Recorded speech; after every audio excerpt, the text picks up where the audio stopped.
आज के इस एपिसोड में मैं आपसे एनर्जी के बारे में बात करना चाहता हूँ। आज मैं आपसे आपके उस दोस्त के बारे में एक बात करना चाहता हूँ जो कि आपके बिल्कुल साथ रहता है, आपकी वर्किंग प्लेस में आपके साथ काम करता है, लेकिन वो हर टाइम एक्टिव रहता है। इसके भी 2 बच्चे हैं और इसकी एक सख्त नौकरी है। इसके बावजूद वो हमेशा वर्जिश करते, छुट्टियों पर और मुख्तलिफ सरगर्मियों में मसरूफ अपनी तस्वीरें अपलोड करता रहता है।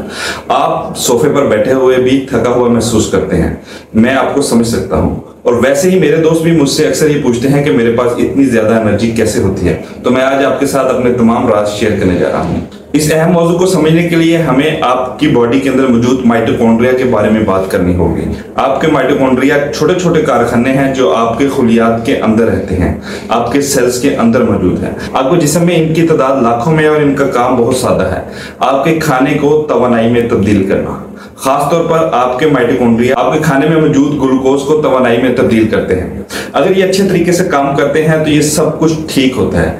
आप सुबह उठते हैं, तवानाई से भरपूर होते हैं और अपने कामों को पूरा करने के लिए तैयार होते हैं। लेकिन अगर आपके माइटोकॉन्ड्रिया सही से काम नहीं कर रहे तो आप थके हुए होते हैं। बच्चों को स्कूल से उठाना भी मुश्किल होता है, खरीदारी करना बहुत ज्यादा मेहनत तलब महसूस होता है और दोपहर 2 बजे आप सोच रहे होते हैं कि कब आप बिस्तर पर जाकर सो सकें। ये सब कुछ इसलिए होता है क्योंकि आपके छोटे छोटे माइटोकॉन्ड्रिया सही से काम नहीं कर रहे होते। और हम में से ज्यादातर लोग इसी हालत में होते हैं जहां वो अपनी पूरी कोशिश करते हैं, लेकिन बदकिस्मती से हमारे खाने के तरीके की वजह से हमारे माइटोकॉन्ड्रिया सही से काम नहीं कर रहे होते। एक खास तहकीक जिसे the spectrum of exercise tolerance in mitochondria 40 मरीजों का मुतालिया किया गया। इस तहकीक में शामिल 40 लोगों को स्टेशनरी वर्जिश बाइक पर रखा गया और इनसे कहा गया कि जितनी देर और जितनी शिद्दत से वो कर सकते हैं वर्जिश करें। उन्होंने पाया कि जिन लोगों के माइटोकॉन्ड्रिया कमजोर थे वो सिर्फ आधी देर तक वर्जिश कर सकते थे, जितना कि वो लोग जिनके माइटोकॉन्ड्रिया बिल्कुल ठीक थे। लिहाजा अगर आपके माइटोकॉन्ड्रिया खराब हैं या कमजोर हैं तो आप ज्यादा देर तक वर्जिश नहीं कर सकेंगे। आप रोजमर्रा के तनाव को भी बर्दाश्त नहीं कर पाएंगे, जैसे कि नौकरी से निकाले जाने का तनाव, एक परेशान कुन ताल्लुक या आम काम का तनाव। तो मकसद यह है कि हम ये यकीनी बनाएं कि आपके माइटोकॉन्ड्रिया बेहतरीन कारकर्दगी पर काम कर रहे हों, ताकि आपके पास दुनिया की तमाम तवानाई हो जो आपको अपने कामों को पूरा करने के लिए चाहिए। चलें अब हम इस पर गहरी नजर डालते हैं और देखते हैं कि आपके माइटोकॉन्ड्रिया के साथ क्या हो रहा है। फर्ज करें आपके दादा ने हमेशा अपनी जिंदगी में एक भाप पर चलने वाली ट्रेन पर काम करने का ख्वाब देखा और रिटायर होने के बाद वो एक भाप वाली ट्रेन पर काम करने लगे। इनको ख्वाब था कि वो ट्रेन के इंजन में काम करें और आग में कोयला डालें ताकि ट्रेन के पहिए चल सकें। रिटायर होने के बाद ये एक अजीब सा ख्वाब क्यों पूरा करना चाहते हैं, लेकिन वो परवाह नहीं करते। ये इनका ख्वाब है, लिहाजा वो ऐसा करते हैं। और यूं होता है कि वो सारा दिन इस कमरे में बैठे होते हैं और हर घंटे बाद इन्हें कुछ कोयला मिलता है। वो इस कोयले को आग में डालते हैं, ये जलता है, भाप बनती है और ट्रेन आराम से चलती है। और यही उनकी जिंदगी का आखिरी ख्वाहिश होती है। पहले दिन सब कुछ ठीक चल रहा होता है, इन्हें कोयला वक्त पर मिल रहा होता है, भाप बनती है, ट्रेन चलती है। दूसरे दिन सुबह 9 बजे इन्हें पहली बार कोयला मिलता है, कोई मसला नहीं। लेकिन 5 मिनट बाद दोबारा दरवाजा खटखटाया जाता है, मजीद कोयला आता है।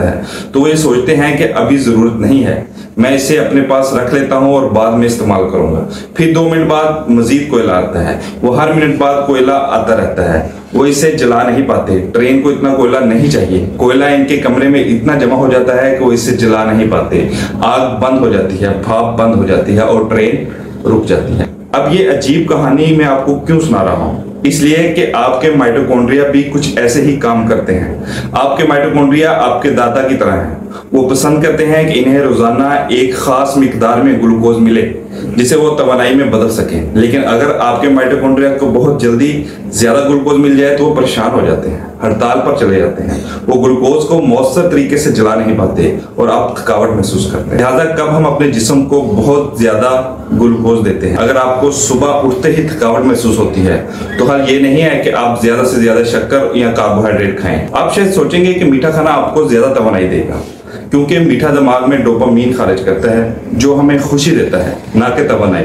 मीठा खाना हमें एक मुख्तसर खुशी की लहर देता है जिसे हम तवानाई समझ लेते हैं, लेकिन ये अंदरूनी तौर पर तवानाई नहीं होती।